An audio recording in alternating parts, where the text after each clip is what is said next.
sa nakalipas na rally ng Iglesia ni Cristo. Siyempre alam natin, mayroong epekto ito sa panig ng mga anti-Duterte o yung mga pro-impeachment. Kahit masakit ito, wala silang magagawa. Yun ang naging epekto o resulta ng impeach rally na ito ng Iglesia ni Cristo. At ang dami nga nating mga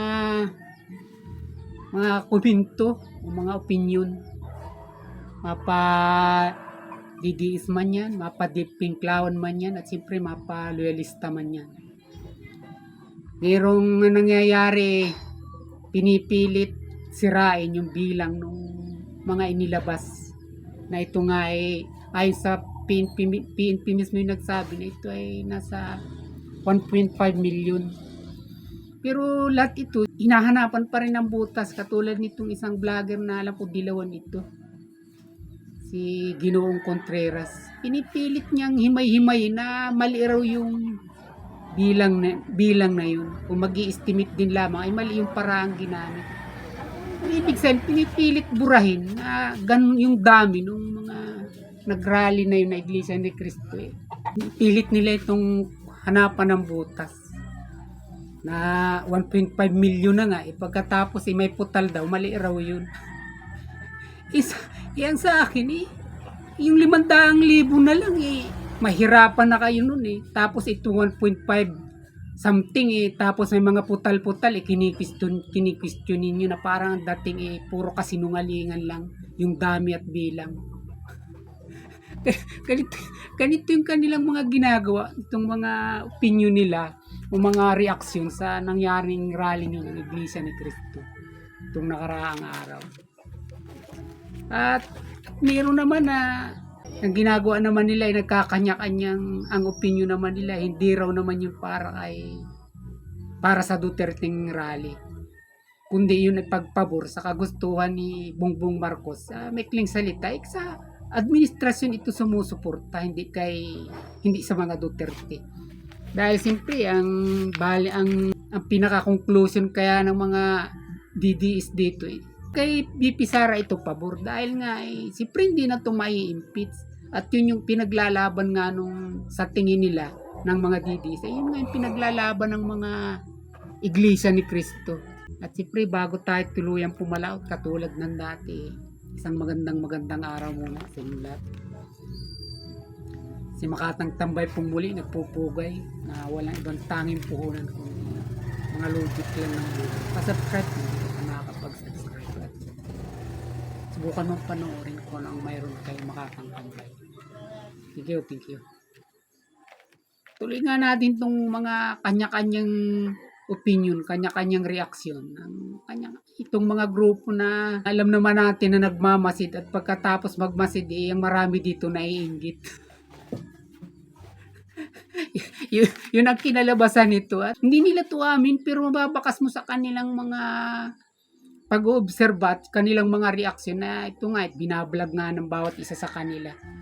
Nakikita natin yung mga insecure nila, at sa paano't ano man, siguro kahit anong gawing mga bulaan nila ito, talagang napakahirap naman i-break nito. Sila nga, lumika nga sila na isang rally kahit 500,000 lamang.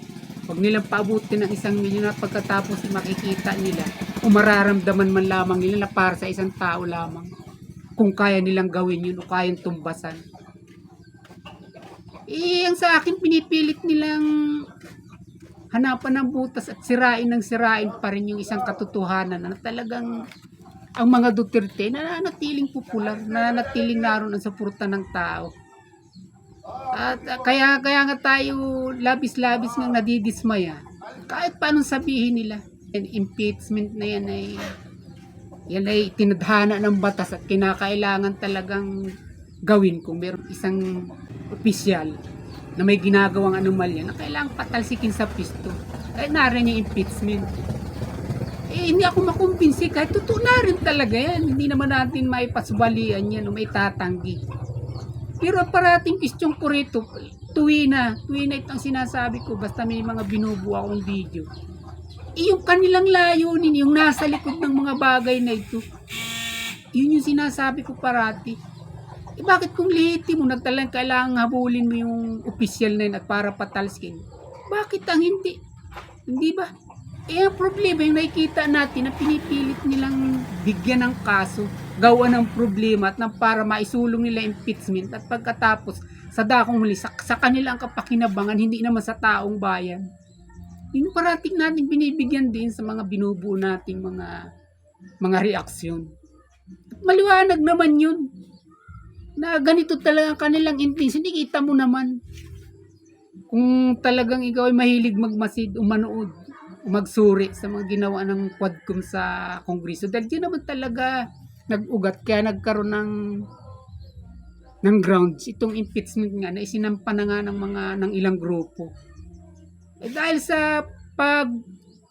nga sa pagbusisi o pagsisiyasat ng Quadcom na ito para hanapan ng kaso na ma-impeach itong si Vice President Sara Duterte. Yun yung malinaw dito. At nakita mo naman kung gaano sila naging arrogante dito para mangyari yung gusto nila. Kahit hindi naman talaga nararapat ikuntim, basta tinatakot at sumang-ayon lang sa kanila, ikukuntim. O diba? At kung hindi naman sangait, matigas ang ulo mo, matikin, kuntim ka. Yun ang malinaw na ginawa nila. O paano mapapaniwala na ito ilihitimo na gusto lang talaga nila na managot ang isang opisyal ng gobyerno na sa tingin nila nga ay gumagawa ng korupsyon o anomalya o kumbaga nagtatraidor sa publiko, sa taong bayan. Paano tayo maniniwala rito na kung may ganyan tayong nakikita? At pagkatapos kung mapapansin mo pa, kaya ako labis mayado dito. Pag kami nakuntim sila, may napapaiyak sila dun sa hearing na yun at nagtatawanan sila, nagkikindatan. Paano mo mabakas doon ng isang bagay na kailangan talaga ng bayan, yung impeachment, yung kasong hinahabol nila para panagutin yung tao? Kung ganito naman yung mga naglilitis, yung nagsisiyasat, itong Quadcom na ito. Hindi ba parang nakikita natin ng mga arrogante, hindi makatotohanan, hindi talaga kagalang-galang yung dating, hindi karespi-respito. Dahil unang-una sila nga yung hindi marunong rumispito sa mga iniimbita nila rin, di ba? Dapat, bago ka humanap ng respeto ng kapwa mo, ikaw muna ang rumispito. Unang-una, kagalang-galang kayo dahil mga honorable kayo dyan. O diba? Balikan natin tong mga kanya-kanyang opinion ng mga naiinggit sa raring ginawa ng Iglesia ni Cristo. Katulad na lang itong isang abogadong ito. Siyempre, tuhon-tuwa siya kay dating Senador Juan Ponce Enrile dahil ang ganda raw ng sinabi nito kontra dun sa pagrarally ng Iglesia ni Cristo, kaya yung kanyang binasa. Nasabi nga yung ginawa daw ng Iglesia ni Cristo ay mali yun dahil kung ang isang opisyal ay talaga namang sinusuportahan ng mga ebidensya para i-impeach, ay huwag dapat sadlangan. Pakinggan ninyo itong sinabi ng abogadong ito. Sinasabi nila peace rally, pero hindi naman peace rally na yun. Political rally na yun. Pinipigilan na nila ang impeachment. Pinipigilan. Malinaw, kahit hindi nila sabihin, pinipigilan nila na gumulong yung impeachment. Ang sinasabi ni Juan Ponce Enrile, nakalagay sa konstitusyon, na kapag ang mamamayan, ang taong bayan, ay may nakikitang dahilan na valid at sabi ni Enrile, if there is a ground in evidence to support the impeachment, parang ang sinasabi ni Juan Ponce Enrile, hayaang gumulong yan, huwag pipigilan yan. Bakit mo ipipressure yung presidente o ang kamara na huwag gawin yan? Bakit mo ipipressure yan? Kapag ginawa mo yan, lumalampas ka na bilang relihiyon sa konstitusyon. Ito yung tinalakay nga niya. Sabi niya, ba't pipigilan mo yung impeachment? Pag yung ginawa mo, lumalagpas ka na. Bakit si Marcos ang hindi nila sa pagsabihan nito? Ang Presidenting Bongbong Marcos. Hindi ba ito yung unang-unang nagpigil nito? Siya ang nagsabi sa Kamara na huwag magsagawa ng impeachment dahil ito nga ay aksaya lang sa oras. Bakit ang binibigyan ng sisi nito? Ang binibigyan ng sisi nito ngayon yung Iglesia ni Cristo. Nangayunan lang nila yung sinabi ni Bongbong Marcos na nangayunan nila na nakikiisa sila doon sa sinabi ni ng Pangulo na ayaw rin nga nila na magkawatak-watak o magkabahagi ang taong bayan kung itutuloy ang impeachment laban nga sa kay BP Sara. Sinangayunan lang nila. Bakit ang nangyayari? Parang nagdirekta na ito dun sa Iglesia ni Cristo na yung rallying yun ay sila na talaga ang may gawa na pigilin yung impeachment. Ito na yung lumilitaw dito sa mga naratibo nitong vlogger na ito. Isa tong abogado si Ricky Tumuturgo. Parang nabaliwala na yung sinabi ni Pangulong Bongbong Marcos na sinang-ayunan naman ng Iglesia ni Cristo, kaya nga naganap ang rally na ito. Tingnan nyo kung paano magbulag-bulagan at idiin yung gusto lang nilang idiin at mapasama sa paningin ng tao. Kaya itong mga kabilang panig na ito, alam ko dilawan ito. Hindi talaga ito makakuha ng simpatya sa tao. Kung may mga tao man dito na naniniwala, yun dati pa rin. Pero kung sabihin may dumagdag at dahil napaniwala nila, nakumbinsi nila na maayos naman sila, may mga ginagawa talaga sila para sa bayan at hindi para lamang sa kanilang pagsusulong ng sarili nila, siguradong may nadagdag sana sa kanila. Pero katulad nito, tingnan mo mga pasada niyan yun, di ba? Malinaw na mayroon lang siyang gustong tirahin, pero yung pinakaugat kung bakit nagkaroon ng rallying yun, na dahil din nga sa pagpipigil sa impeachment, kinakalimutan nila, tinatalikdan nila, at ayaw nilang pasadahan kahit kapiraso man lamang. O hindi ba? Ang ibig sabihin, nililigaw nila yung tao, na parang pagligaw nila rito, kagagawan lang ng iglesia yun.